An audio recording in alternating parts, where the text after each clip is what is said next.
Kayo po ba excited every Sunday na pumunta ko sa church? Parang hindi, mga kabataan na. Excited po kayo? Ayan, sabi mo nga sa katabi mo, mas ma-excite ka pa. Kasi medyo sad. Medyo sad talaga kasi kahit 5:30 na yung service, marami pa rin yung nalilate sa atin. So, tingin ko hindi deserve ni Lord na bigyan siya ng oras na hindi, alam mo yun, yung parang ayaw natin ibigay ng buo sa Panginoon. So, marami man kayong pwedeng gawin sa hapon, marahil may ginawa kang project, or galing kang school, or meron kang group work, or marahil ikaw ay naglakad siya, o ikaw ay namasyal, may ginawa kang gawaing bahay. Tingin ko po, if we really prioritize the Lord, hindi pwedeng maging dahilan yung mga bagay na yun. We can still make ways for us to come on time. May upuan pa dito sa taas. Ayan, dito sa taas. Yung mga nakaupo kasi dito, lumipat kayo dyan sa likod eh. Dapat dito kayo para din magulo eh.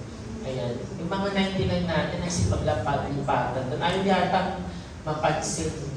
Parang gusto umiwas ng sermon ko eh. Kaya lumilipat doon sa likod eh. Pabalikin nyo nga yung dalawang kuya dito. Yan, nandito kanina lumipat dyan eh. Ayan. Kaya magulo. Ayan. Sa taas meron pa po tayong seats if there are people coming pa po. Ngayon pong gabi, before we start sa ating pong pag-aaral, gusto ko po kayong tanungin itong tanong na ito.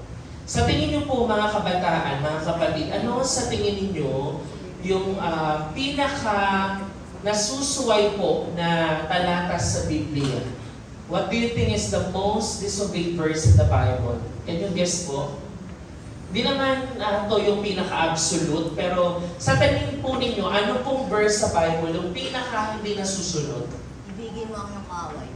Tama. Isa po yan. Ibigin mo yung kaaway. Kasi sino ba sa atin dito yung madaling umibig sa enemy or sa mga taong nakagalitan o may mga sama ng loob? It's hard. Ano pa? Tingin mo ninyo.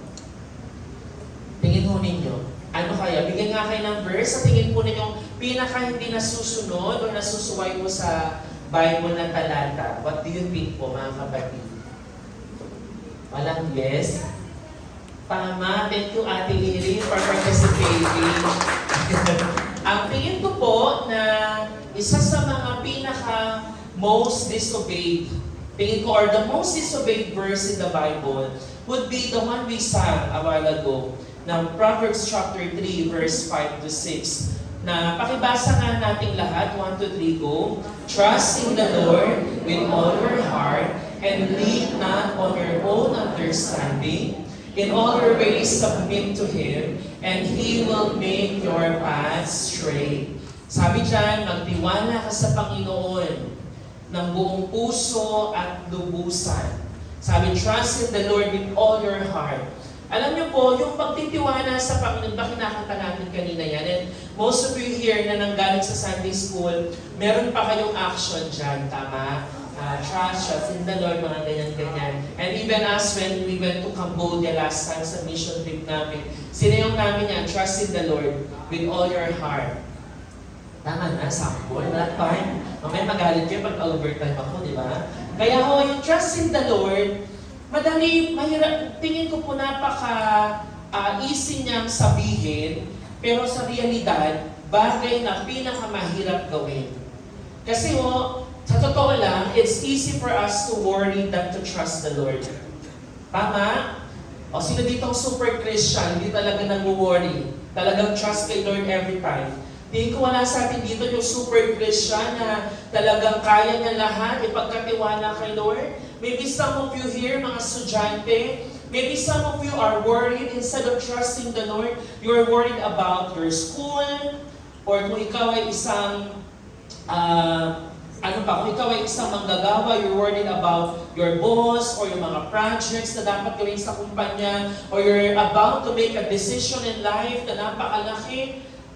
Maybe you are worried about so many things. Kung ikaw ay isang nanay, nandito ka bilang isang nanay, instead of trusting the Lord with all your heart and leaning not on your own understanding, maybe gumagawa ka ng paraan para sa anak mong hindi sumusunod sa iyo, matigas ang ulo.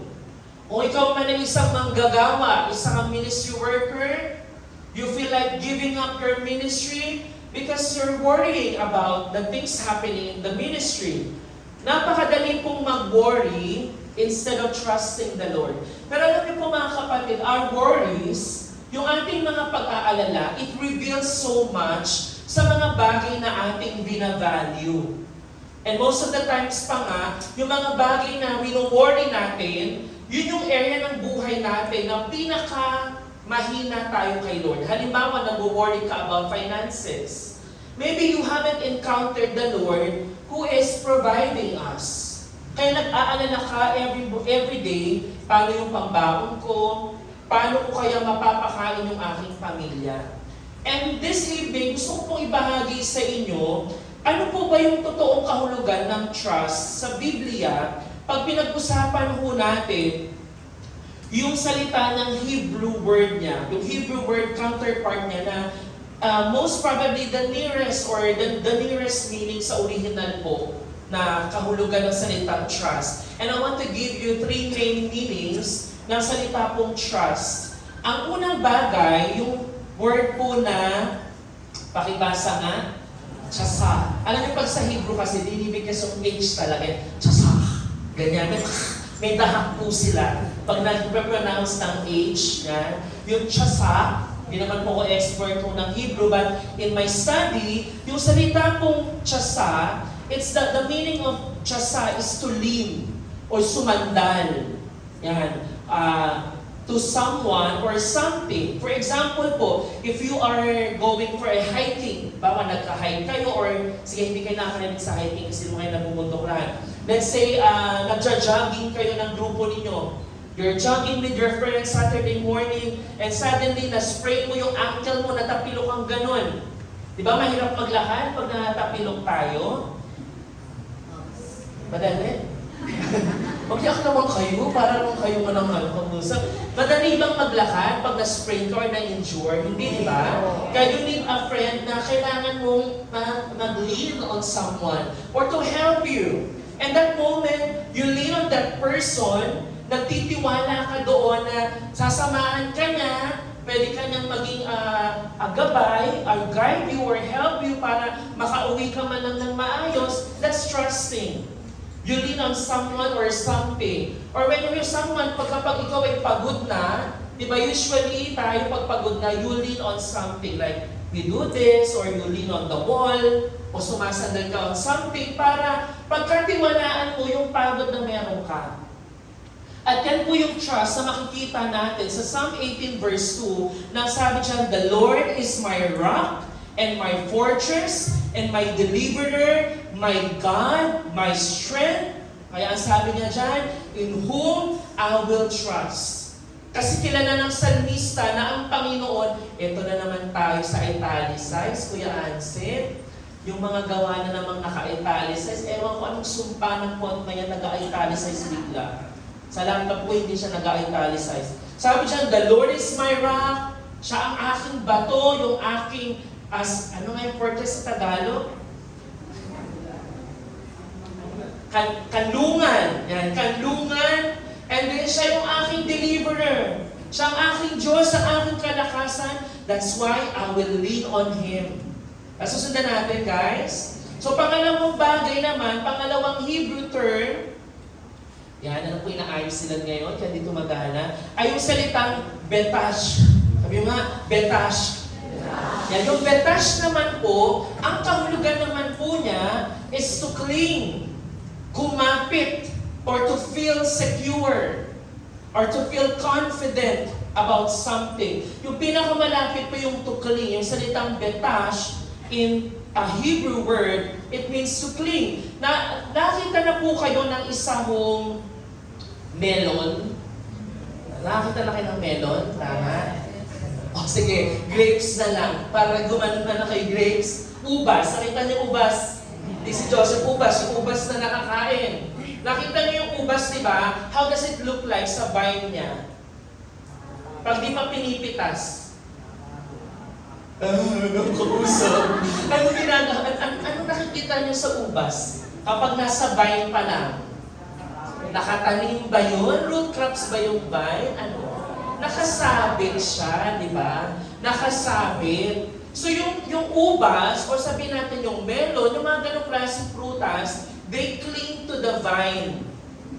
Para they will sustain their nutrients, o di kaya habang hindi pa sila na-harvest, they will be strong in the vine. Kaya nga sabi ng Panginoon, I am the vine, you are the branches. You remain in me.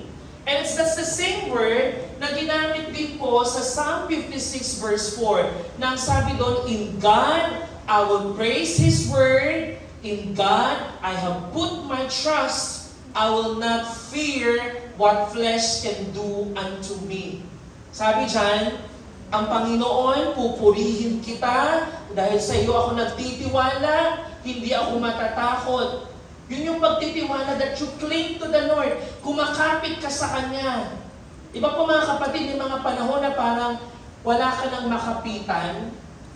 Kaya nga ba sabi ng awitin ni Gary B, kung wala ka na, di ba? Makapitan, kapit ka sa akin. Hindi si Gary B kakapitan mo. Kakapitan mo yung Panginoon.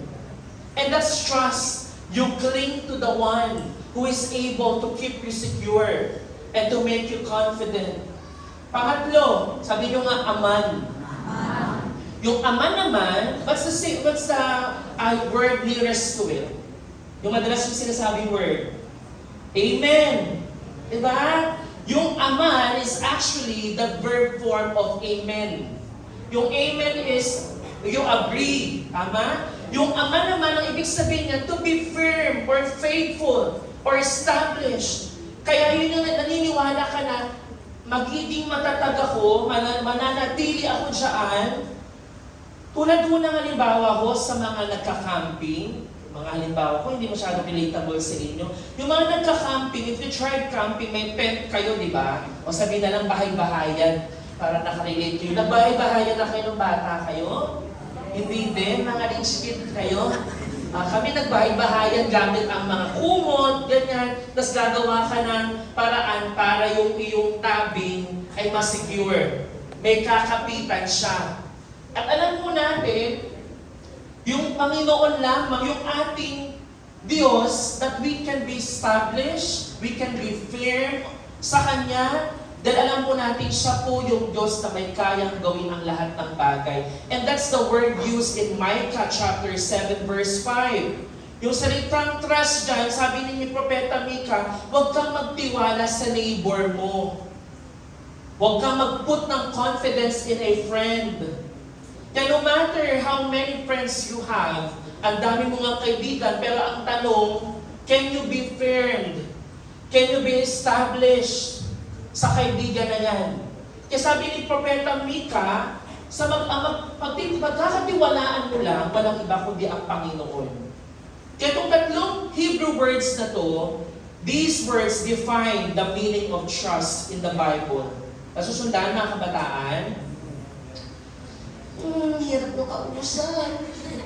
Okay? Nasundan po ninyo, yan po yung meaning ng trust. Okay guys, mga nasa harapan. Hello, are you guys with me? Okay. Ayan. So ngayon pong gabi, yan po yung ating tema kasi for the whole month. Last week, meron tayong guest speaker, kaya hindi ito na open formally to you guys. But this evening, I want to share to you isang topic po na alam kong pinag-uusapan ng buong church ngayon, ang ating tema for the whole month, which is trusting God deeply. Pakisabi mo nga, trusting God deeply. Trusting God deeply. Last month, anong tema natin? Knowing God deeper, di ba? Deeply din. Knowing God deeper. Tama? Knowing God deeply, knowing God more in our lives. Kaya pagdating ng buwan na to, ng November, we can now trust the Lord because we know Him. Kaya nakita niyo guys yung kahalagahan na if you know God, you can trust Him. Pag di mo kilala si Lord, paano ka magtitiwala sa Kanya kung di mo kilala? Di ba? May mga friends kayo na ang friend, nagiging true friend siya, trustworthy friend din kapag nakilala mo talaga siya. Kapag dumating kayo sa punto na nag-uututan kayo sa harap-harapan, kaya alam nyo guys, pag kung nautot sa harapan mo, close na tayo, ibig sabihin. Kasi gano'n na kayo katiwala sa isa't isa eh. Gano'n na kayo nagkakapalagayang loob. Kaya sa Panginoon din, last month, kung kilala mo ang Panginoon, magtitiwala ka na sa Kanya ngayon. Are you with me mga kapatid?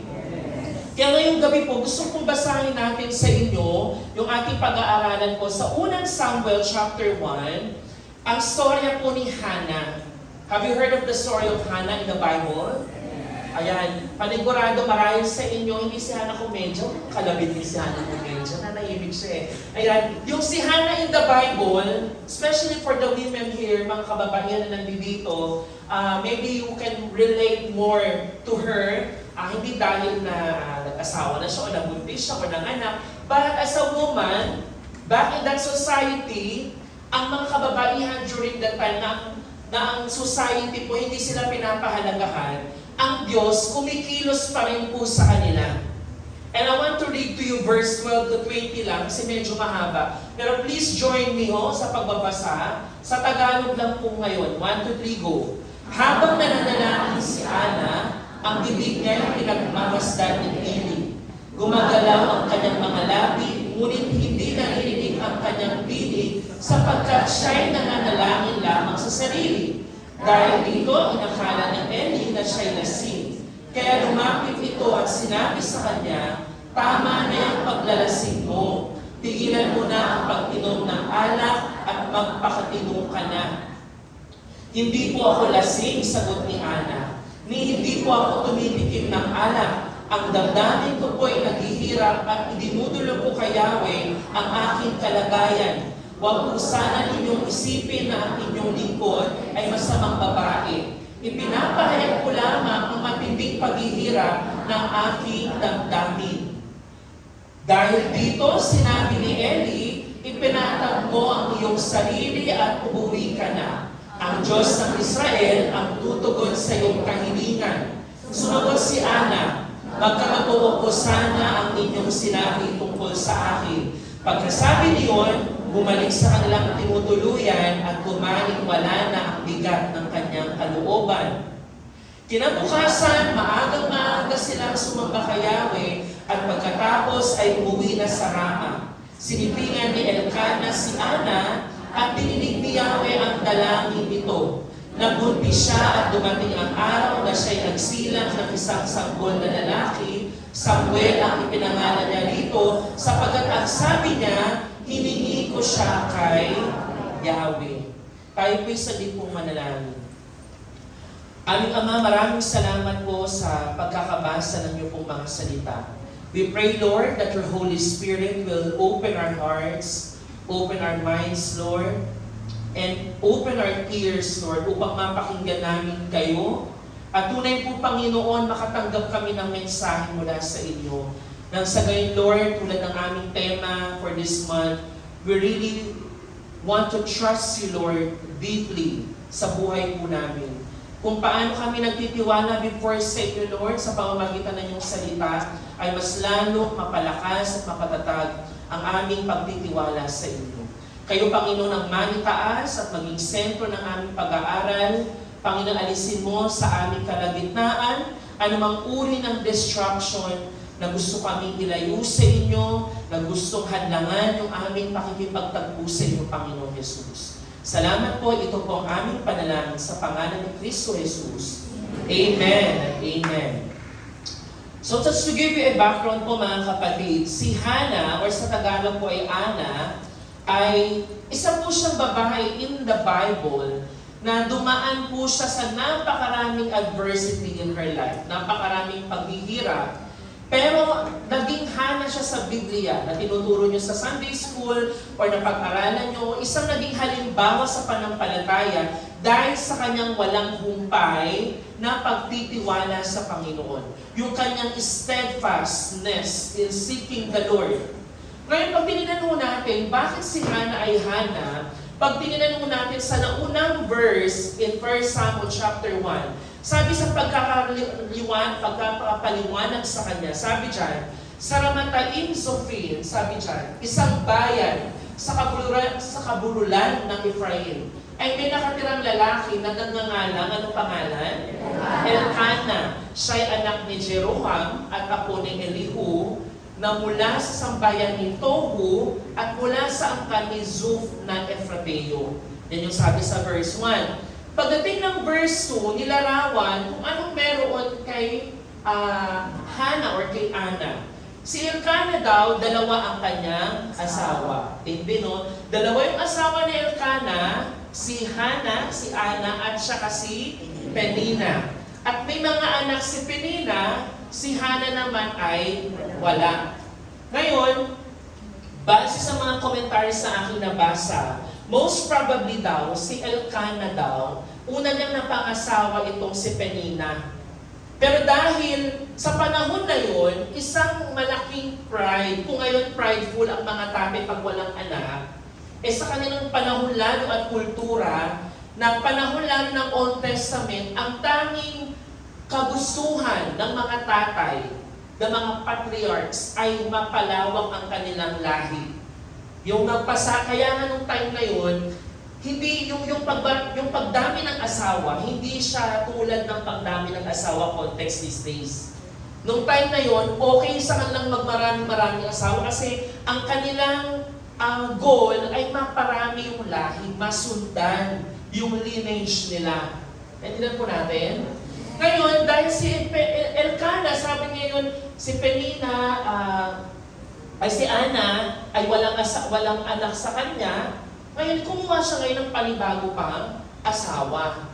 Kaya naging dalawa sila ngayon. Si Hannah ngayon, na nauna niyang asawa dapat, wala siyang maibigay na asawa, na anak. Ang problema ngayon, nakatanggap siya ng maraming pangungutya sa society for sure. Kasi nung panahon din na yun, ang babae, ang layunin ng babae kung siya ay magka-asawa na, ay magbigay ng anak sa kanyang napangasawa. Pag hindi ka ng anak o nagkakaproblema ka sa childbearing, ang tao iisipin lang, marahil ikaw may ginagawang kasalanan, kaya ang Panginoong Diyos hindi ka pinagkalooban ng anak. O di kaya marahil ikaw ay isinumpa. Kaya nung panahon na yung mga babae, gano'n yung klaseng discrimination ang tatanggap nila whenever they're not able to bear a child for their husband. Nasusundan natin mga kabataan. Okay lang bang pakitabi lahat ng cellphone kung di ka naglo-notes? Kasi ang daming nag-aano ng cellphone. Huwag mo hayaang ma-distract ka, kapatid. Paulit-ulit tayo dyan. Huwag mong hayaan na nakawi ng kaaway yung pakikinig mo. Okay? Kaya huwag yung saglit lang na minuto to ipagkaloob mo na kay Lord, yung pakikinig mong focus sa Kanya. Huwag nyo na mag-switch-switch sa mga tabs. Pakinig muna. Kasi Hannah, nakatanggap po siya ng napakaraming pangungutya, mahirap po yung kanyang pagkalagayan, at talaga namang, for her, masakit yun kasi kumuha pa ng isang asawa para lang mapunan yung pangangailangan ni Elkanah na magkaroon ng anak. Kasi si Penina nga may anak, pero si Hannah naman ay wala. So ano pong nangyari ngayon? Sabi mo dito sa verse 6 and 7, because the Lord, anong sabi? Because the Lord had closed Hannah's womb, her rival kept provoking her in order to irritate her. So this went on year after year. Whenever Hannah went up to the house of the Lord, her rival provoked her till she wept and would not eat. Imagine nyo po, lalo mga kababaihan, imagine mo yun, nananalangin ka sa Panginoon na, Lord, I am just praying a prayer na normal na pinag-pray ng mga kababaihan.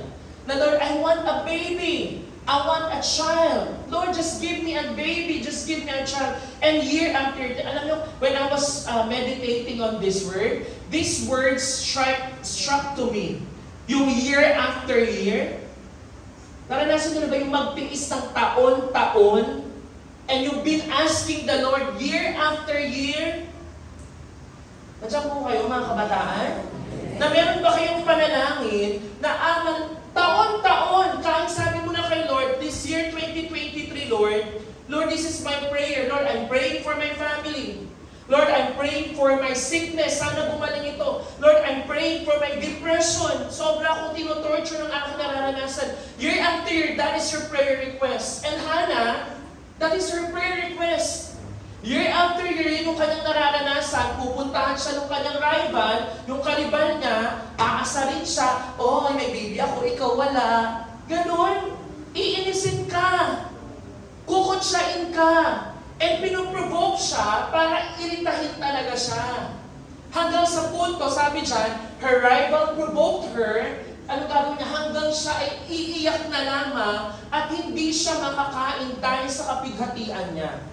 So, anong nangyari kay Hannah? She will pray, and then she will wait again for another year, and she will hope again for another baby, and year after year, it's the same. Now, tayo pong lahat na nandito, how are we steadfast in asking the Lord of the same prayer? May pinag-pray ka ba ngayon na ang tagal-tagal hindi pa rin dinudulog ng Panginoon? O baka naman isang beses ka lang nag-pray, nagsama ka na agad? O 2 buwan mo pa lang pinag-pray, sabi mo na agad, Lord, nandyan ka ba? Kumikilos ka ba, Panginoon? 2 months na ako nag-pray. But for Hannah, according to this verse, it has been done year after year. And the question, guys, how do you think she kept her faith in God? Paano niya napanatili yung pananampalatayang yun kay Lord? Sabi ko nga sa inyo, kung kayo ay super Christian, and you never doubt God, and you never cease in your prayer, very good kayo. Pero ako, bilang isang hindi ako super Christian, mahina ako, marami akong pagkakamali, and at times, I fail the Lord. Sometimes, I stop praying. But for Hannah, what do you think kept her? Na magkaroon patuloy ng pananampalataya sa Diyos. Paano niya na-handle yun, na lagi siyang iiritahin, ipoprovoke siya ng kaaway niya, kalaban niya, tutuksuhin. Sino sa inyo ditong tinukso sa school? Bobo. Sabi mo ngayon, hindi na ako mag-aaral, bobo daw ako. May ganun ba sa atin? Yung nailis ka sa office mate mo, yung office mate mong bida-bida, yung boss mo na palautos. Tapos pinagpipray mo, Lord. Pinagpipray ko po yung classmate ko nang aasar sa akin. Lord, bigyan mo ako ng katalinuhan para din ako tuksuhin. Lord, I pray for my boss. Napaka-unfair niya magbigay ng trabaho. Who among us here did not stop praying and kept trusting the Lord?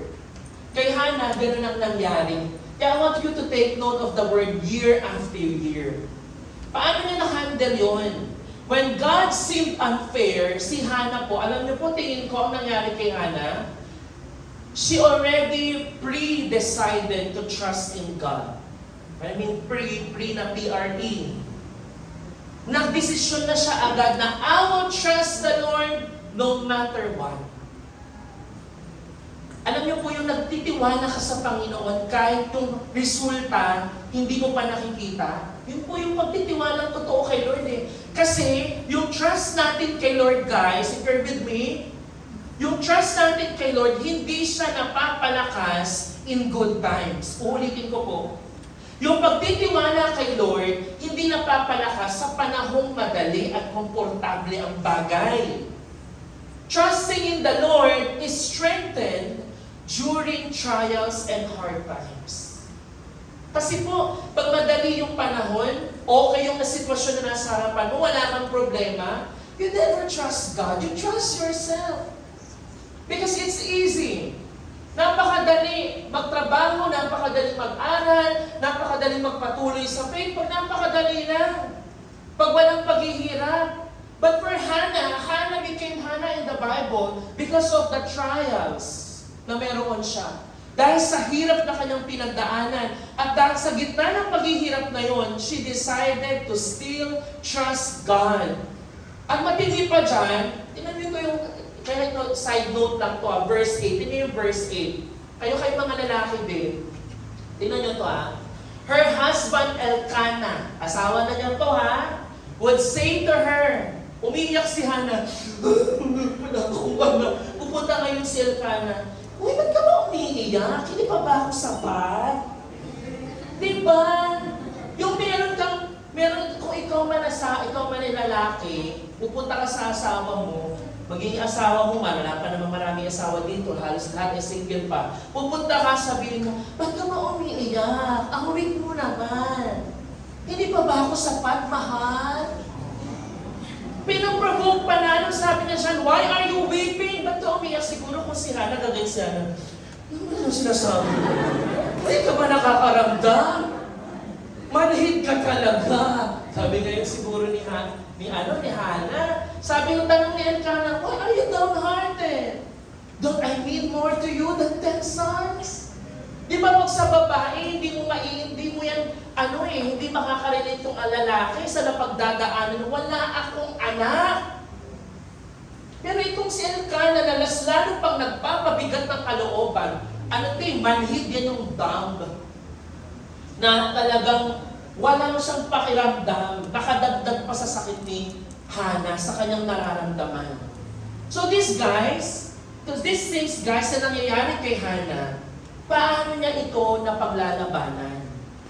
And ngayon kung gabi, yan yung gusto nating tingnan para tayo magtiwala sa Panginoon. How can we trust God? Kahit na nasa gitna tayo ng panahon, alam niyo guys, in realidad, it's hard to trust God when you don't understand what's happening. Uy, natindahan niyo ba yun? Na mahirap magtiwala kay Lord pag di mo naiintindihan ang nangyayari. Na Lord, ba't ito nangyayari? When I still trust you, Lord. It's hard to trust the Lord. Imagine mo ikaw, namatayan ka halimbawa. Namatayan ka, sabihin mo ba, trust the Lord? Alam mo kaya pag may mga namamatayan, huwag niyo munang banatan lang, huwag ka nung umiyak, may purpose ang Diyos. Ikaw kaya mamatayan. Diba? Uy, okay lang. Okay lang yan. Napagdaanan ko na yan eh. Tulad ni Elkanah. Sabi ni Elkanah, di ba? Ba't ka umiiyak? Wala ka bang panampalataya? Alam mo yun, our crying in the Lord, guys. Remember that our crying in the Lord, uy, makinig kayo sa akin. Our crying in the Lord is never a sign of weakness. But it's a sign of trusting God more. Kaya kung may iiyakan ka, umiyak ka kay Lord.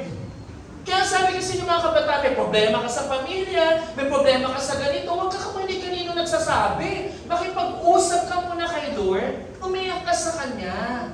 Para sa panahon na mabigat, sa panahon na may problema ka, you can trust God. Mararanasan mo na, Lord, I can trust you. Kahit na ang sitwasyon na nasa harapan ko, hindi ayon sa aking nais. Kaya ang unang bagay na gusto ko pong makita natin, when we trust God, we pour out our hearts in prayer. Alam niyo po, yung panalangin natin, nagpapakita yun kung gaano ka nagtitiwala kay Lord. When you don't pray to the Lord, you don't trust God. Kasi ang prayer, nagsasabi ka ng bagay na, Lord, this is my situation. Ito po yung kalagayan ko, Panginoon. Ikaw ang may alam. Kaya sinasabi mo kay Lord, sa Diyos na may alam, sa Diyos na may kontrol ng lahat ng bagay, sinasabi mo sa Kanya para bang nagsusumbong ka sa Kanya. Para ka bang anak na nagsasabi sa tatay mo, tahay, ito po yung aking kalagayan. And you know guys, we can trust our Father in heaven. We can pour out our heart to Him. Tulad na nangyari mo kay Hana, sabi mo dito, buong pait na lumuluha si Ana at taimtim na nanalangin kay Yahweh. Sabi sa English, with all anguish. Alam niyo salitang anguish sa English?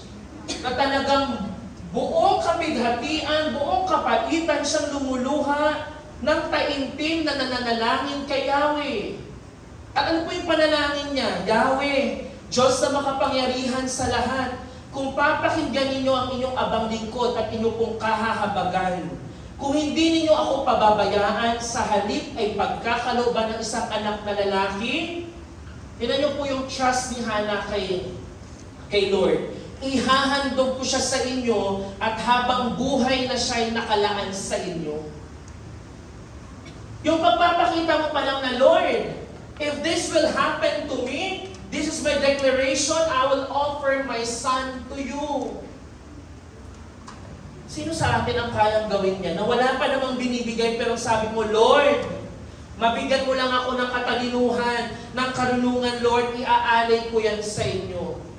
Lord, mabigyan lang ako ng magandang future. Magkatrabaho man ako ngayon, Lord, iaanay ko ang trabaho ko para sa iyo.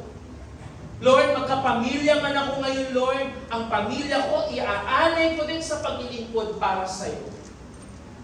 And I think, guys, that's trusting the Lord. Si Hannah po, she was just pouring out her heart to the Lord.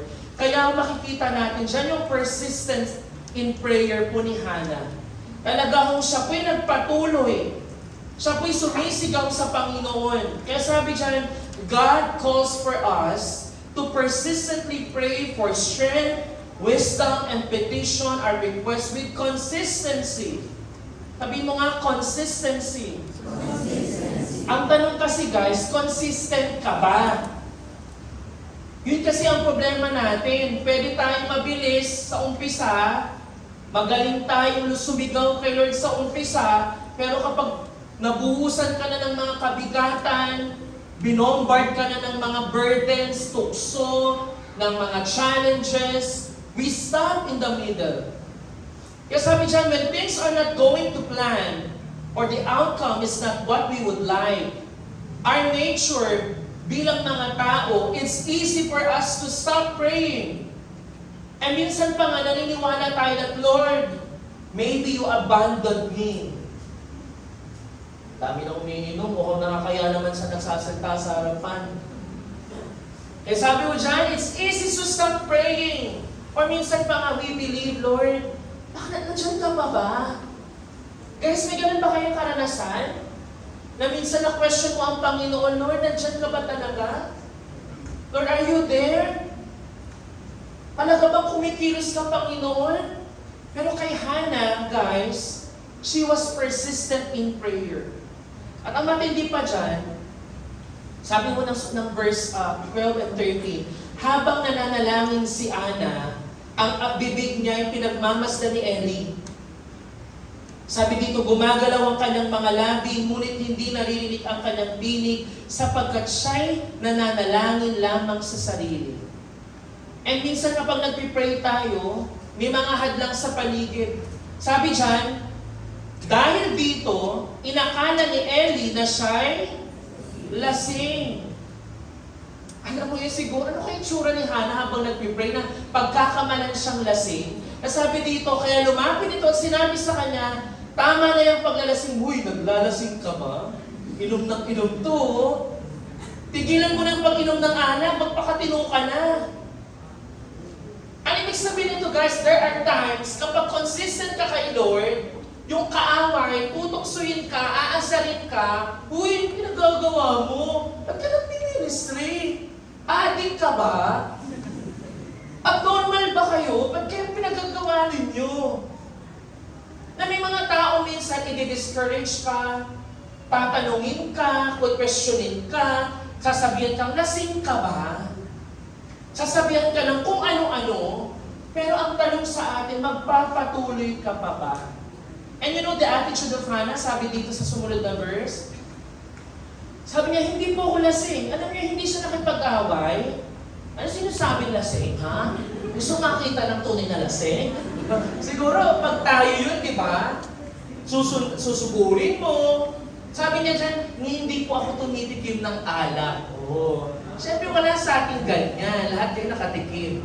Kaya sabi, ang damdamin ko po'y naghihirap. Ano sabi niya? Nagpaliwanag siya. Dinudulog ko kaya ang aking kalagayan. Guys, let me ask you. Anong dinudulog mo kay Lord ngayon sa panalangin mo? O ang tanong, dumudulog ka pa ba kay Lord sa prayer mo? Tanda ng pagtitiwala sa Kanya? O ngayon, hindi ka nga nagpipray kasi may tao kang napagkakatiwalaan. O meron ka pang resources na paghuhugutan. Matalino ka, talentado ka, kaya never mong naisip na, Lord, I will come to you, I will present my request to you, yung aking kalagayan, Lord, idudulog ko sa iyo. Kaya minsan, guys, nilalagay tayo ni Lord sa panahon na hindi natin kakayanin, sa panahon na mawawalan tayo, sa panahon na manghihina tayo, marahil physically, manghihina ka, magkakasakit ka, for you to remember na hindi natin kaya sa sarili natin. Masusundan po natin mga kapatid. Kaya sabi ho dito, trusting in God means turning to Him when we need help. Sa Kanya ka ba lumalapit pag may kailangan ka?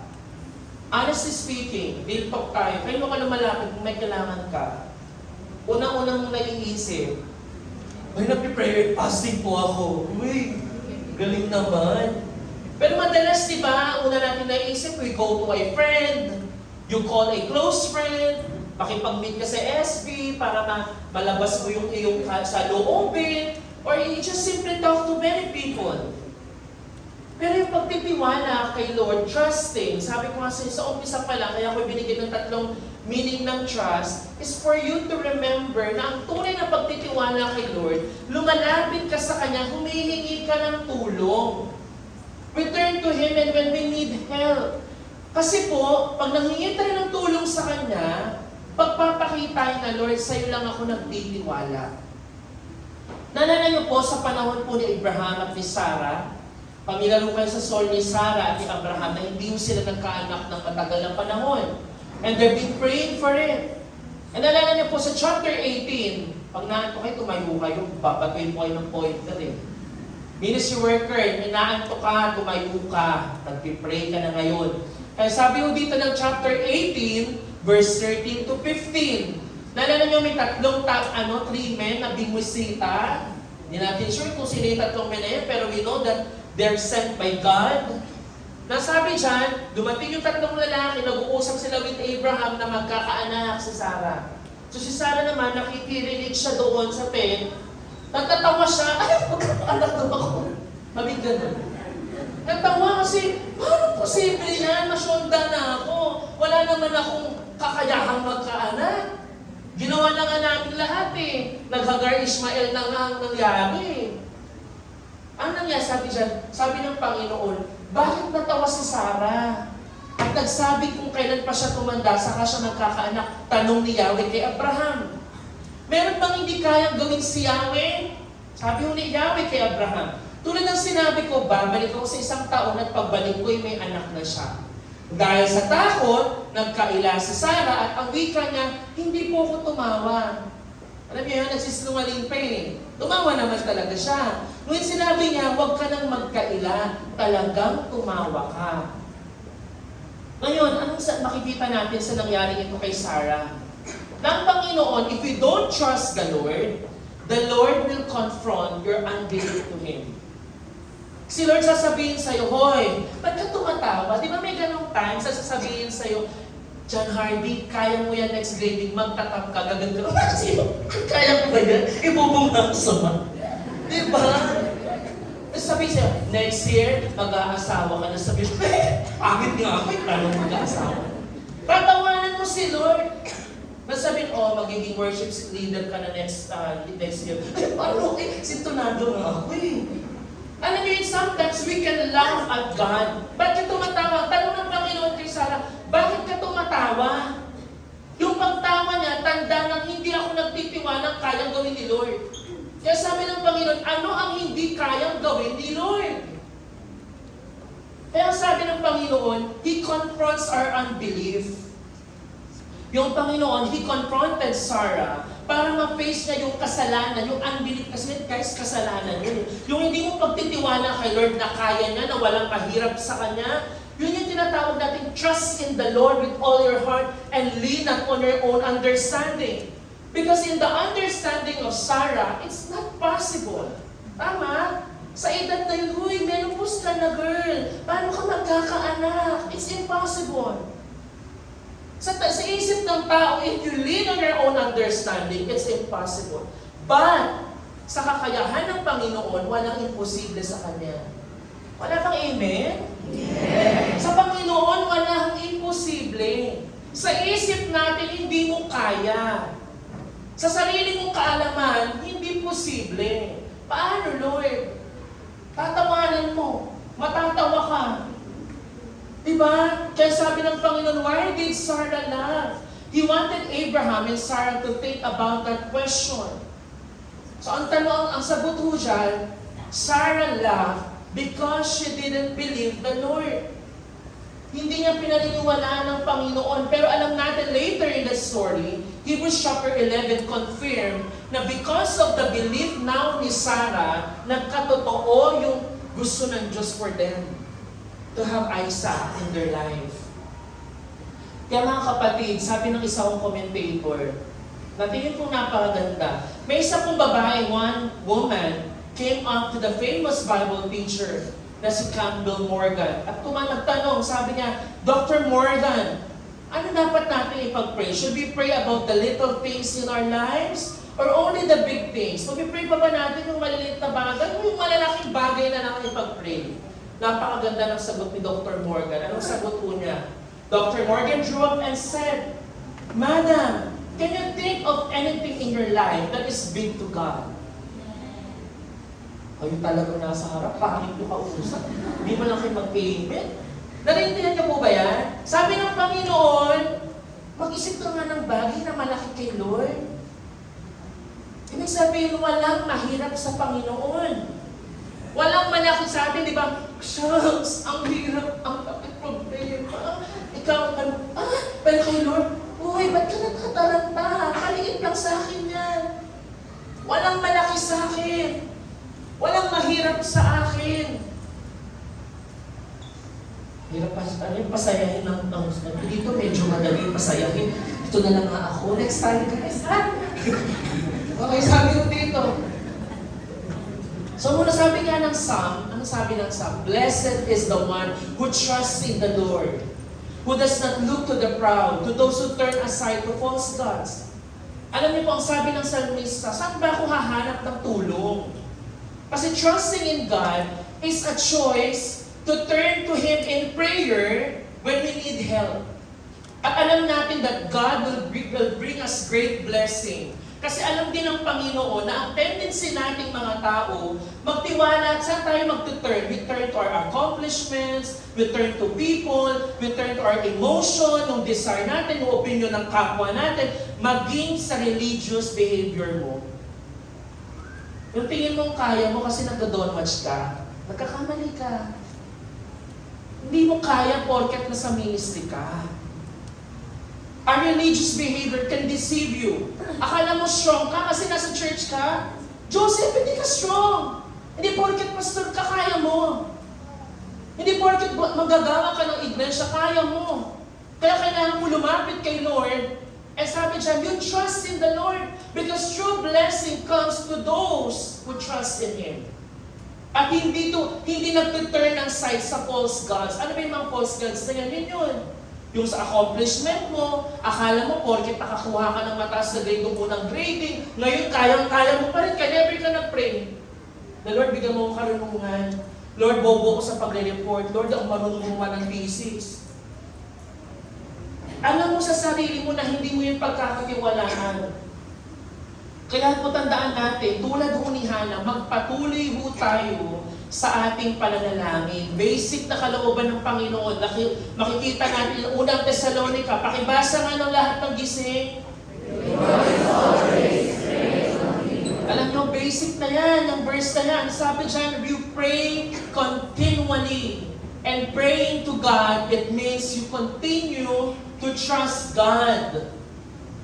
When you are praying, guys, you are expressing that I am trusting you, Lord. Andiyan pa ho kayo? Kaya problema, nagpipray ba tayo, mga kapatid? Are you really praying? I'm not talking about don't watch here. But you, in your personal life, when you are at home, when you are in school, o nagpipray po ko kailan? Kapag magkakain. Tapos ang panalangin, bless us, O Lord, or this, yun ba yung panalangin mo? Paano? Kaya kailangan natin ipakita yung walang humpay na pananalangin. Sabi mo dito, doon sa mga burol ako'y napatingin, sa saklolo sa akin, saan mang gagaling? Ang hangad kong tulong kaya ay magmumula sa Diyos na lumikha ng langit at ng lupa. Di niya ako hahayaang mabuwal. Siya'y di matutulog, ako'y babantayan. Ano pang sumunod na sabi? Ang tagapagtanggol ng bayang Israel, hindi natutulog at palaging gising. Si Yahweh ang ating tagapag-ingat, laging nasa piling upang magsanggalang. Di ka maaano sa init ng araw, kung gabi ay di ka masasaktan ng buwan. When we know who God is, tulad ng declaration ng Salmista, you can trust Him. And you can declare, where does my help comes from? My help comes from the Lord. Tulad ng kay Hannah din, saan ba nang galing ang tulong ni Hannah? Sa Panginoon. Paano siya nakapagpatuloy na manalangin year after year? Hello mga kabataan. We're talking about year after year ng praying. Year after year of trusting the Lord. How is that possible? Because Hannah knows her God. And she trusted the Lord. Pangalawang bagay mo, when we trust the Lord, we surrender our all to God. Sabihin mo nga, surrender. Surrender. Sumuko ka na. Hindi ko pinaulit. Isuko mo na lahat sa Panginoon. Kaya sabi ko dito ng verse 16, huwag po sana ninyong isipin na ang inyong likod ay masamang babae. Ipinapahayag ko lamang ang matinding paghihirap ng aking damdamin. Guys, maybe we come to the point of our lives na maybe we start to lose ourselves. Maybe pagkakataon sa buhay natin, mga kapatid, na para bang nangihina ka na, nawawalan ka na ng pag-asa, kasi year after year mo nang pinagtsatsagaan, year after year mo nang hinihiling sa Panginoon. Sabi ko nga sa inyo, kung ikaw ay super Christian, you may not feel it. Pero kung ikaw ay isang ordinaryong Kristiyano, ako masasabi ko, hindi ako super Christian, guys. May mga times sa panghihinaan ka, may mga times na feeling mo, ano na bang gagawin? Pero si Hannah dito, ang sabi niya, pinapahayag ko lang ang matinding paghihirap ng aking damdamin. Sabi dito po, she poured out herself. Alam niyo po, kaya po ako nagpa-play ng music, medyo palakasan niyo naman. Kayo naman masyado yun naman hininaan. O nilakasan naman din sobra. Talaga itong mga operators na. Sabi dyan, kaya ko po pinaplay ng music na yan for you to concentrate. Kasi sometimes, we forget to focus our eyes on God. Nakakalimutan natin, Lord, I just want to pour out everything to you. Na yung pagtitiwala, mga kapatid, binubuhos mo lahat sa Panginoon. Tanungin ko nga po kayo, saan mo binubuhos lahat? Binuhos mo na ba lahat sa Panginoon? Nagtitira ka pa rin ba ng kaunti para sa'yo? O binibigay mo lahat kay Lord? Just sabi dyan, when Hannah prayed, she did not hold back. Hindi siya nagpigil ng kanyang sarili. She just poured out all her emotions before the Lord. Binuhos niya lahat ng emotion niya. Siguro siya ay galit sa mga tao sa paligid niya. Tao lang si Hannah eh. Siguro siya ay nawawala ng pag-asa. Paano kung isang asawang babae, wala man lang akong anak. Ito tong asawa ko pang moko, walang pakiramdam. Tapos yung pressure sa society pa, baka iniisip nilang sinumpa na ako, o iniisip ng mga tao, may pagkakasala ako, iniwan na ako ng Panginoon. She might be feeling all those kind of emotions. Pero kay Lord niya, binuhos ang lahat. Kaya sabi siya, although God already knew, alam na ng Panginoon, ang ginawa niya, she surrendered every raw emotion she was feeling. Mga kapatid, nandiyan pa po kayo? Bored na ba kayo sa salita ng Diyos? This evening, mga kapatid, I want you to think of the things na pinag-aalala mo ngayon. May prayer request ka ba ngayon na hindi pa rin dinidinig ng Panginoon? May kabigatan ka ba sa oras na ito? I think that's the power of the Word of God. Kung titingin ka sa Panginoon and you just pour out everything to Him. Lord, I want to trust you. Lord, gusto kong magtiwala ulit sa'yo. Hindi sa aking sariling lakas. Kasi pag sa sarili kong lakas, sa panghihinaan ako, Panginoon. Andiyan pa kayo, mga kapatid? As you continue to listen to the Word of God, let's continue to ask the Lord, Lord, ito po yung aking nararamdaman. Kaya ang panalangin natin, Lord, maging totoo tayo sa Panginoon. Walang masamang magpakatotoo kay Lord. We can be true before God. Sabi dyan, as we continue to grow in our relationship with God and spiritual maturity, si Lord, ayaw niya ng sugar-coated words. Ayaw niya nagpapanggap. Kasi kahit magpanggap ka, alam ni Lord eh. Hindi mo kailangan mag-act na malakas, hindi mo kailangan mag-act na kaya mo.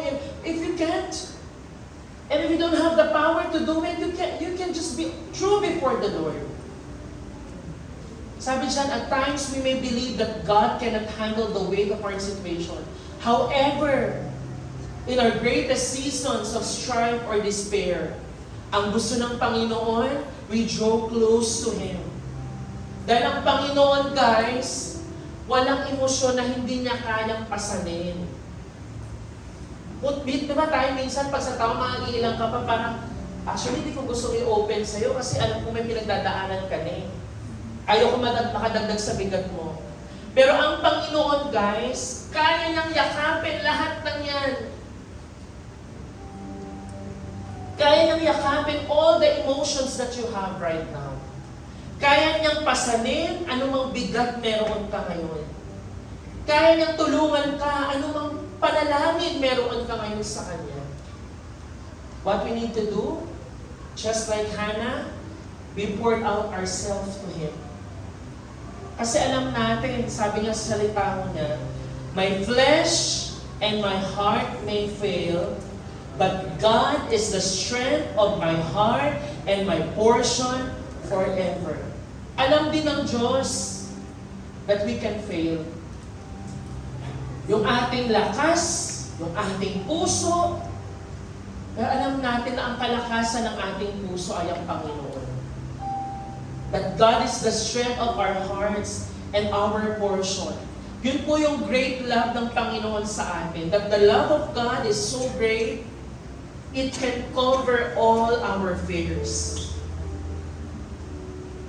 Kaya niyang yakapin ang inyong karumihan. Kaya niyang pasanin anumang pasanin meron ka. Yan ang sabi ng Panginoon sa atin, di ba? Come to me, all you are heavily worried and burdened. Bakit? Kasi kaya niyang pasanin kasama ka. At alam niyo ang Panginoon, hindi ka niya tutulungan, sasabihin na, anak, itabi mo ako na. Kaya niyang sabihin na ako ang papasan yan para sa'yo. Ang gusto ko lang, magtiwala ka sa akin. Yan yung great love ng Panginoon. That's why we can surrender everything to the Lord and allow God to move in our circumstance. Kaya nga po, sabi ng Romans, pakibasa nga natin, gayon din naman, tinutulungan tayo ng Espiritu sa ating kahinaan, sapagkat hindi tayo marunong manalangin ng nararapat. Kaya ang Espiritu ang namamagitan para sa atin at dumaraing sa paraang hindi natin kayang sampitin. Ang Espiritu ng Diyos, alam niyo, sometimes when we pray, iniisip natin yung structure sa utak natin. Lord, ito yung aking pag-pray. Alam mo yun, we think of beautiful words, flowery words. Kailangan magmukha akong holy. Kailangan magmukha akong bihasa sa pananalangin. Kailangan magmukha akong intense sa pag-pray. Pero alam niyo po, yung pananalangin hindi naman dahil sa aking kagalingan. Sabi nga dyan, no, the Spirit Himself will intercede for us with groans that words cannot express. Mga salitang hindi natin kayang sambitin. It's the work of the Holy Spirit, guys. Ngayon ang sabi mo dito ng verse 17, dahil dito, sinabi ni Eli, ipanatag mo ang iyong sarili at umuwi ka na. ang Diyos ng Israel ang tutugon sa iyong kahilingan. Sabi ni Eli, ganun ba? Umuwi ka na. Alam ni Lord. At tingnan niyo po itong verse 18, napakaganda ng sinabi. Sabi niya dyan, "Oh, thank you, sir," she exclaimed. So kung tingnan niyo po ito Then she went back and began to eat again. And she was no longer sad. Si Hannah, yung situation niya pareha pa rin. Nothing has changed outwardly. But there's changes in her inner being. Walang nagbago sa panlabas. Wala naman siyang anak na Wala pa rin anak. Mahina pa rin siya. Nasa society pa rin siya na pwede siyang kutsain. Pero sabi ko dito, she went back, kumain siya ulit. At ang pakibasa nga, ang sabi ko, she was no longer sad. Bakit po naging posible yan, mga kapatid? Na hindi na siya malungkot. Because Hannah had pre-decided to trust God that no matter what happens, I am going to trust God. And maybe guys, we can imagine she was crying out to God and just hoping at alam na yung Diyos yung may hawak sa kanya, yung Diyos yung bahala sa kanya, kaya hindi na siya malungkot. Sabi mo nga sa katabi mo, huwag ka nang malungkot. Alam niyo po guys, that is trust. Yun po yung pagtitiwala. That no matter anumang circumstance, ang circumstance ni Hannah did not change, but her heart changed. She put her faith in God and she continued trusting the Lord.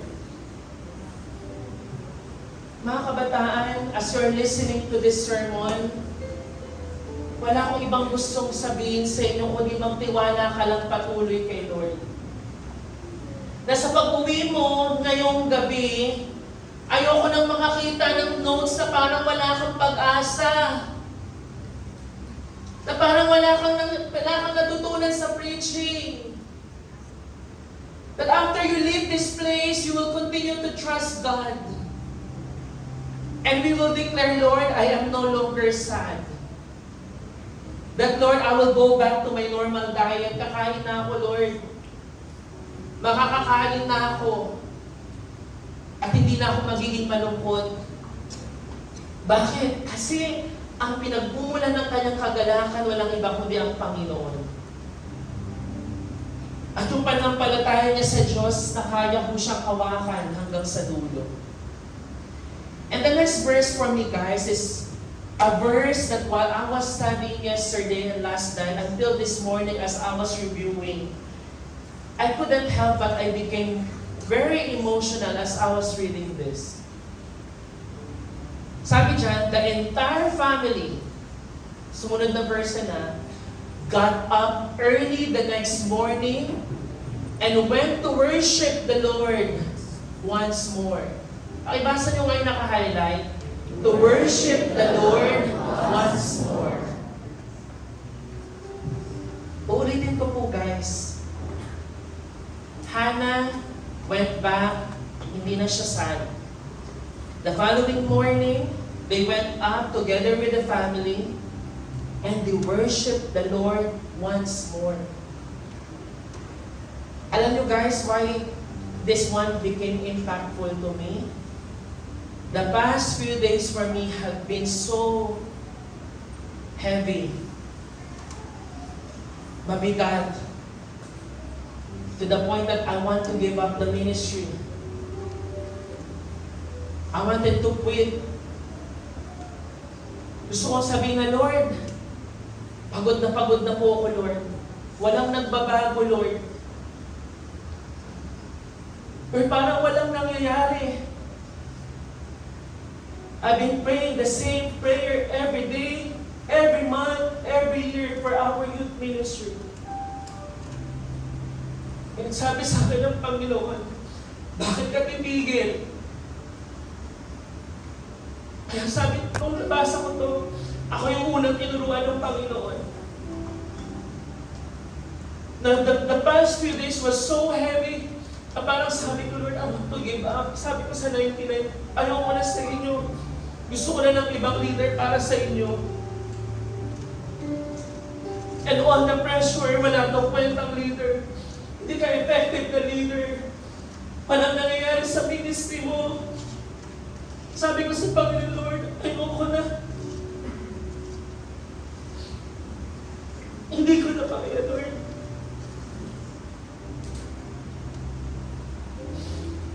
Tapos puro reklamo yung matatanggap ko. Pero alam nyo,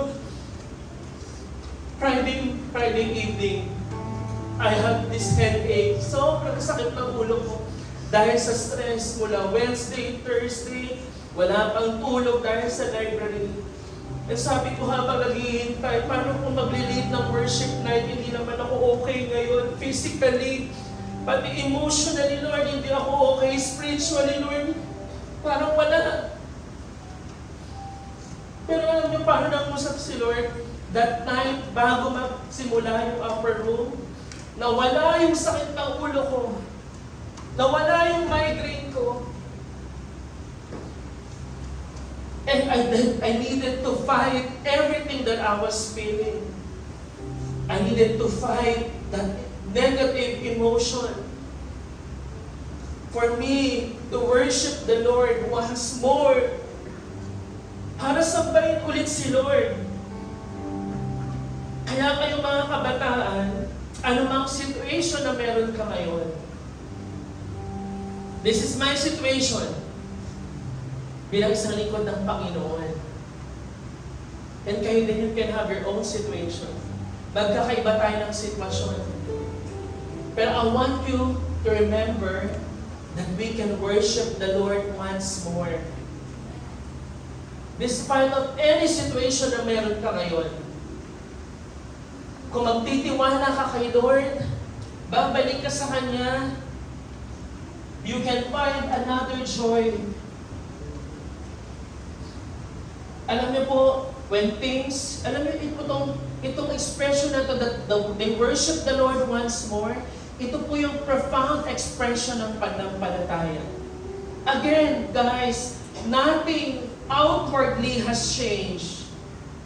Palabas, walang nagbago sa situation ni Hannah. And what did they do? Yung situation has never been changed. At si Lord, wala siyang ginawang nakita, noticeable on the eyes of men. Nothing had changed in the situation, but by faith, we can praise God. Bakit po natin kaya purihin at sambahin ng Panginoon? Because He hears our prayer and He answers it. Hindi ko po alam kung para kanino itong mensahe ito. But guys, if you've been hanging on there, may pinanghahawakan ka hanggang ngayon. Kumakapit ka pa rin ngayon. Pinipili mo magtiwala kay Lord kahit napakahirap magtiwala. Alam niyo guys, ako lang ba yun? Parang ang hirap magtiwala, ang hirap magpatuloy. Paano ko magpapatuloy? Walang nagbabago sa labas. How can we continue? But you know what? I realized and learned as I was studying this. We can worship and praise the Lord not because of what He has done, but because of who He is. Hindi dahil sa what did He do, hindi yun, but who He is. Na kahit wala kang nakikitang pagbabago sa harapan mo, hindi mo man nakikita yung paggaling mo ngayon sa sakit mo, hindi mo man nakikita nag-i-improve ka ngayon sa school, sa academics mo, hindi mo man nakikita nagkakaroon ng improvement sa pamilya, but we can still praise God, not because of the what, but because of the who. Nandiyan pa ko kayo, ha? Who He is. Kaya napakahalaga guys yung salitang knowing God. Kung kilala mo si Lord, magtitiwala ka sa Kanya.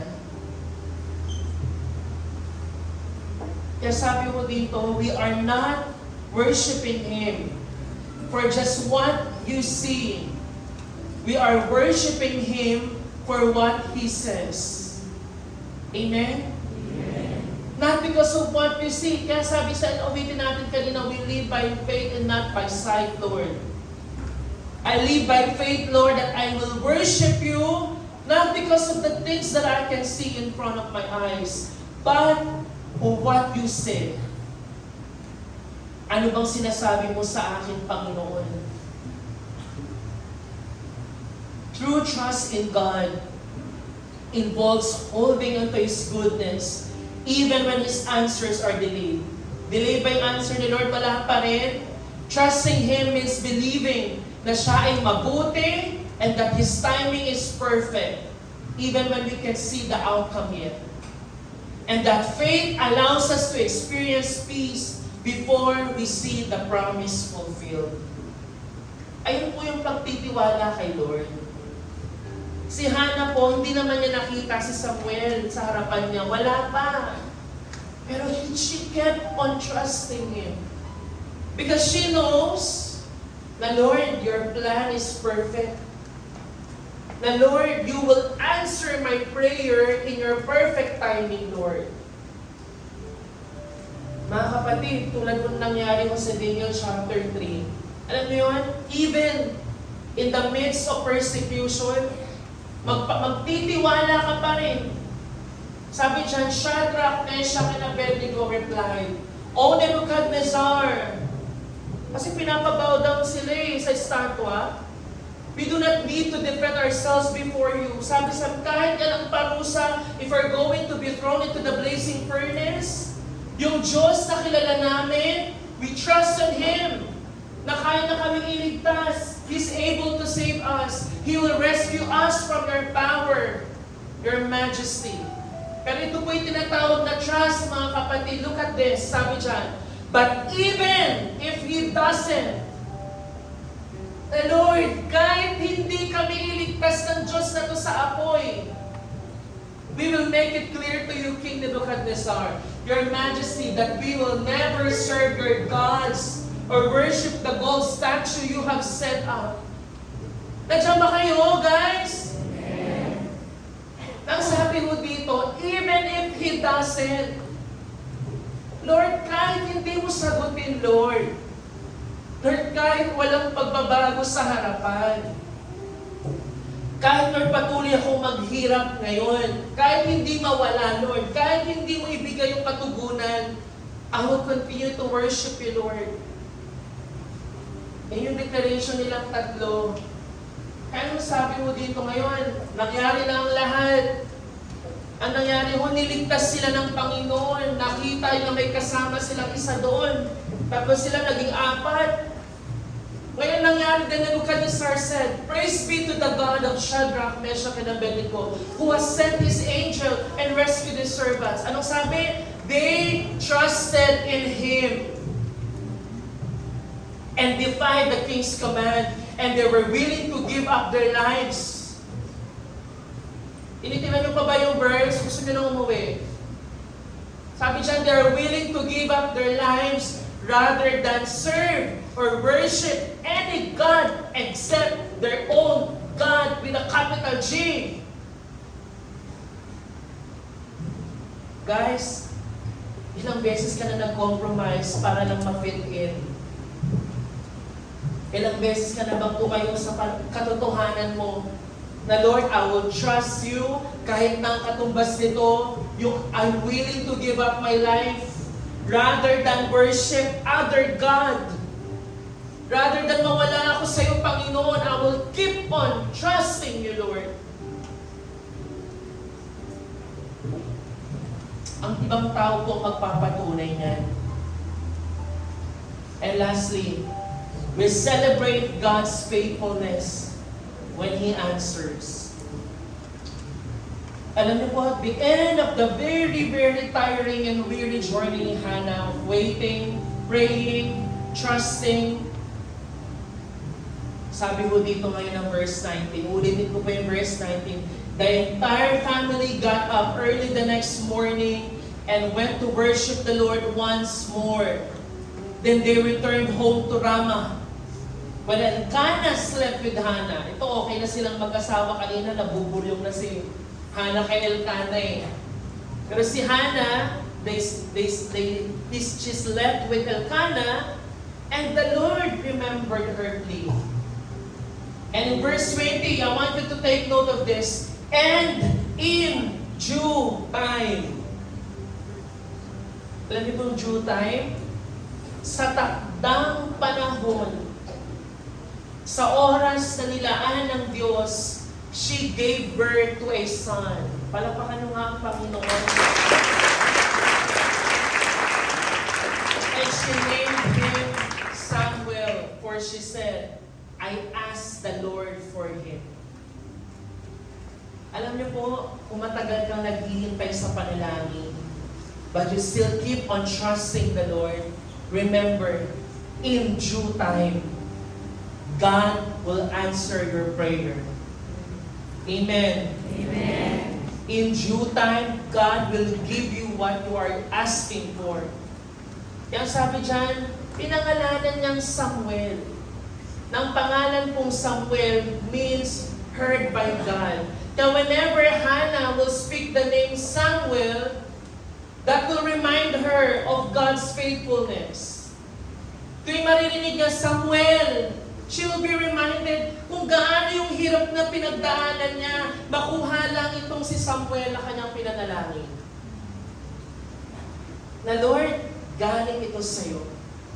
Na si Samuel, Lord, ay patotoo ng iyong katapatan sa amin. Na si Samuel, Lord, is your testimony of your goodness and faithfulness to us, Lord. Kaya mga kabataan, ang gusto ko ipaalala sa inyo dito, huwag kang tumigil sa pananalangin. Huwag kang tumigil sa pagtitiwala. Because at due time, in due time, God will hear your prayer and will answer them. Amen po ba? Amen. Ngayon ang tanong mo sa atin, pwede natin matanong to guys eh, Lord, binigay mo si Samuel kay Hannah, but Lord, my God, why did you take so long, Lord? Why God takes so long to answer my prayer? Lord, bakit ang tagal mo namang sumagot? Year after year, Lord, dinaranas ko yung paghihirap na yan. And Lord, bakit hindi mo na lang in-answer earlier? Why didn't you do it earlier, Lord? Bakit? Ang tagal. Gusto niyo pong malaman yung sagot? Bakit? Gusto niyo malaman? Hindi ko rin alam. Yung totoo, hindi ko rin alam. Because, you know, our plan, God's plan is always greater than our plan. His ways are always higher than our ways. Yung isip niya, nakala mo next week, pwedeng bukas yun. Yung akala mo next month, pwedeng next week pa. Yung iniisip mo baka next year, baka 2 years after pa. But remember this, when He gives it in due time, that's the perfect answer for you. Amen! Amen. Parang wala kayong pinag-pray. That's why you don't stop praying. Because at the perfect timing, God will give it to you no matter how long will it take. Kahit gaano pa kahaba ng proseso. Pero alam niyo po, isa lang ang aking alam. Na minsan pinapadaan tayo ni Lord sa panahon ng napakahaba. Para tuwing babalikan mo yung mahirap, babalikan mo yung mabigat, yung malungkot, yung nakakapagod, it will give you the reason to celebrate yung faithfulness niya. Tama? Kapag binalikan mo, minsan tingnan nyo guys, pag nagbalik kayo sa memories nyo sa FB, kaya po salamat kayo minsan sa FB memories, mababalik yung memorya mo eh. Na 2 years ago, depressed pala ako. Na 1 year ago, I was broken-hearted pala. Na last week, binabalikan ko yung prayer notes ko, hindi pala yung sinagot, pero ngayon nandito suot-suot ko. Na last month, I was praying, Lord, pagkalooban mo kami ng makakain 3 times a day. Ngayon, Lord, kumakain kami, pati merienda, Lord. Now, it gives you, na kahit kaano kahaba at kabigat ng proseso, it gives you the reason, more reason, para i-celebrate yung katapatan ng Panginoon. Yeah, guys, it's good for you to take down your notes and journal every day. Kung kayo man ay nagkakape, mag-ipon kayo ng plano ng SB. Sulat nyo doon, araw-araw, anong naganap sa inyo. Kung wala kang pang SB, notebook. Kung wala kang notebook, ilikot ang portfolio mo. Gawan mo ng paraan para maalala mo so that you can celebrate, Lord, you've been faithful to us. Yes, Hannah, praise to God, she gives Him thanks and remembers His faithfulness. Na-recognize ni Hannah, Lord, you're sovereign and you are faithful in everything. Ngayon, sa ating malapit na pagtatapos, sabi dyan, nang lumaki na si Samuel, dinala siya ng kanyang ina sa bahay ni Yahweh sa Shilo. Nagdala pa siya ng 1 torong 3 taon, 5 salop ng harina at anak na nakalagay sa silang balat. Matapos ihandog ang baka, dinala nila kay Eli ang bata. Anong sabi ni Ana? Sinabi ni Ana, ilan niyo po ito? Eli, natatandaan niyo po ako. Ako yung babaeng umiyak dito noon. Akala mong pangalasing ako eh. Ako yung nakatayo dito na nanalangin kay Yahweh. Hiniling ko sa Kanya na ako yung pagkaluban ng anak at binigyan niya na ako. Kaya naman po, Eli, ihahandog ko siya ngayon kay Yahweh upang maglingkod sa Kanya habang buhay. Pagkatapos nito, sinamba nila si Yahweh. Ano po ibig sabihin nun? When God answers your prayer, do not forget God, guys. But remember His faithfulness. Na maraming beses, pag dininig na yung prayer natin, masaya na lang tayo eh. Nakakalimutan natin na bumalik kay Lord at sabihin, Lord, itong prayer request ko na dininig mo, Panginoon, you answer this prayer, Lord, I will give back to you. I want you, Lord, to use this for your glory, Panginoon. Ihahandog ko ito para sa iyo, Lord. Mga kabataan, as early as your age right now, learn to give thanks to God. Pag pinagkalooban ka ng prayer mo, huwag ka makalimot agad. Huwag ka tumalikot agad. But you go back to the Lord and thank Him. At ihandog mo sa Kanya. At sabi dyan, pagkatapos nun, sinamba nila si Yahweh. Yun yung sinasabi mo natin, ang trust kay Lord hindi natatapos. Kundi pinagkatiwala niya na, Lord, I trusted you in my prayer, I will also entrust this answered prayer to you. Lord, pinanalangin ko magka-work ako, Lord, I will entrust this work to you. Lord, pinagkatalangin ko, bigyan ako ng katalinuhan, bobo ko sa math at English, Lord, na yun, maging matalino na ako. I entrust this wisdom and intelligence to you, Lord.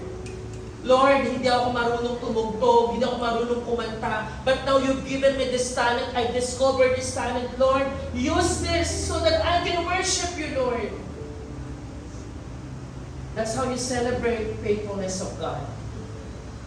Kaya nga sabi ko dito, madideclare natin, because God has been faithful in the past, we can trust Him with the future. Can we all read this, mga kabataan? May buong declaration ng puso natin. 1, 2, 3, go. Because God has been faithful in the past, we can trust Him with the future. Amen po ba? Amen. Kaya nating pagkatiwalaan si Lord. Kaya sabi mo dito, because of the Lord's great love, we are not consumed. For His compassions never fail. They are new every morning, Lord. Imagine mo yun, guys, bawat umaga, sariwa ang pag-ibig ni Lord. Kaya nga yung pag-ibig ni Lord, hindi nagkikip ng record ng wrongs. Kasi laging nare-refresh, renew, bago ulit ngayong umaga, bukas bago ulit.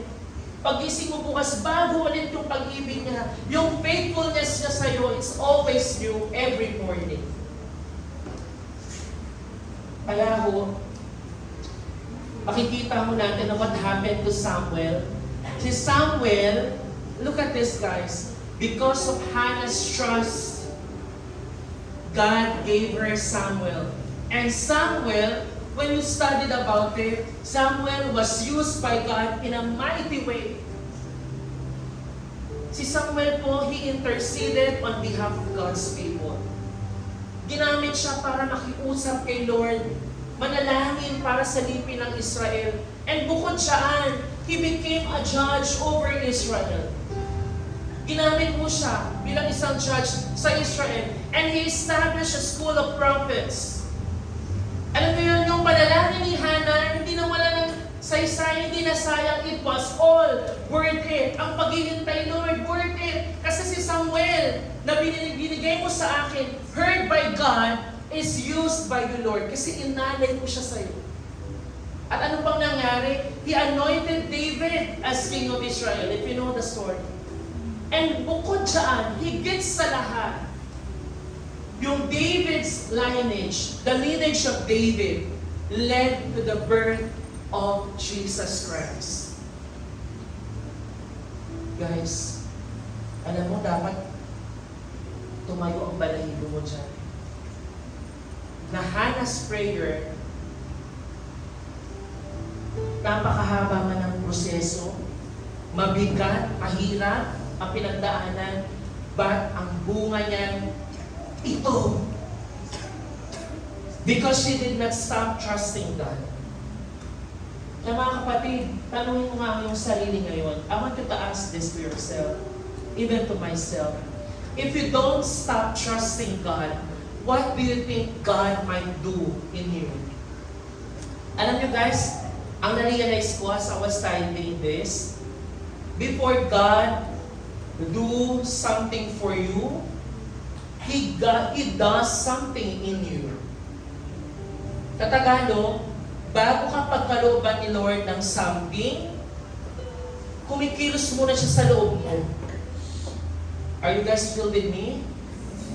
Bago ka bigyan ng something, si Lord may ginagawa muna sa loob. Dito muna sa loob. And imagine, if you don't stop trusting God, what do you think God might do sa'yo? Katulad ng ginawa niya kay Hannah. Katulad ng ginawa niya kay Samuel. And what God might do through you if you don't stop trusting God. Ano kaya niyang gawin sa pamamagitan ng buhay mo, kapatid? Ano kaya niyang gawin para sa'yo if you don't stop trusting Him? Isipin mo mabuti yan. Do not stop trusting God. Kaya po, what we can do is remember God. During trying times, remembering God's faithfulness will strengthen, encourage, and remind us that He has not abandoned us. After God granted Hannah the blessing of her son Samuel, she continued to give God praise. Amen po? Amen. Pwede ba natin palakpakan ng Panginoon?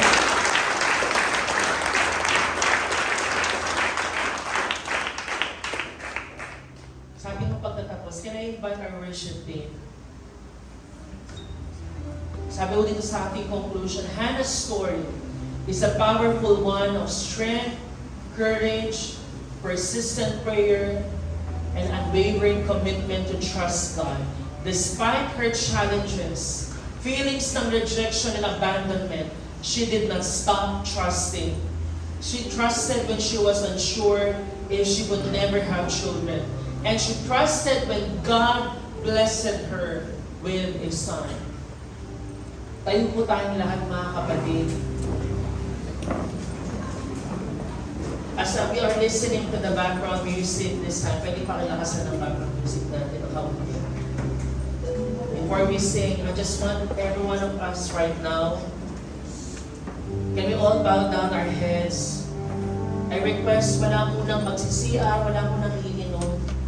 Gusto kong kausapin natin ang Panginoon lahat ngayon sa oras na ito. Ano bang bagay sa puso mo ngayon? Yung nagpapabigat, bagay na nagpapahina sa iyo, o marahil ay pinapanalangin mo pa rin sa Panginoon. Are you feeling hopeless at this point of your life? Do you feel like you're on the verge of giving up? Malapit ka ng sumuko?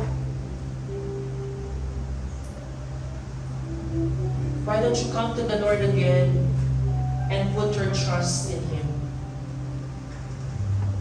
Hindi lang yung trust na nasusulat sa Proverbs at nakakabisado, kundi yung trust na tunay at talagang nagtitiwala sa Panginoon, katulad ng buhay ni Hannah.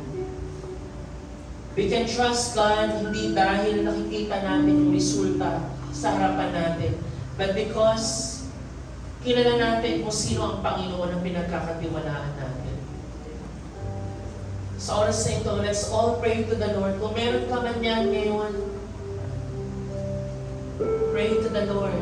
Pray to the Lord. Close your eyes and pray to the Lord and trust to Him. Ano mang worries and fears mo, prayer requests, pwede bang sabihin ngayon sa bibig mo, Lord, I trust you again. Lord, I want to trust you sa anumang prayer na meron ako. That Lord, kahit mahaba ang paghihintay na aking gagawin, kahit mabigat ang proseso ng pagtitiis, I will choose to trust you, Lord. Not because I'm able, not because I'm strong, but because of who you are, Panginoong Diyos. Salamat, Panginoon. Can we sing the last song? Let's stay in the presence of the Lord, mga kapatid, and continue to meditate. Hallelujah, Lord Jesus. As we sing this song,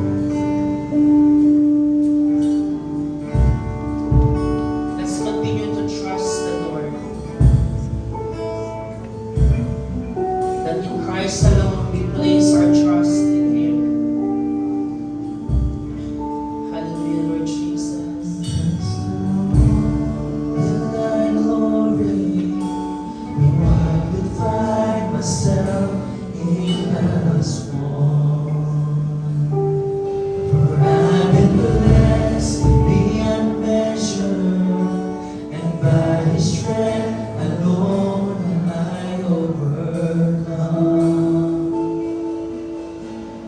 Oh, I can stop and count successes like diamonds in my hands, but those trophies will not equal to the grace by which I stand. In Christ alone I place my trust and find my glory in the power of the cross. In every victory, let it be said of me, my source of strength, my source of hope is Christ alone. Christ alone. In Christ alone do I glory, for only by His grace I am redeemed. For only His tender mercy could reach beyond my weakness to my need. And now I seek no greater honor than just to know Him more, and to count my gains but losses to the glory of my Lord. In Christ alone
is you only, Lord. You alone, Lord Jesus Christ. That's why we can trust you, Lord. We can put our trust in you. Tulungan niyo po kami, Panginoon, na patuloy lang magtiwala sa inyo, Diyos. Patuloy kayong mangusap, patuloy kayong, Panginoon, sumiyasat ng puso ng bawat isa. Ito po ang aming panalangin sa pangalan ni Jesus.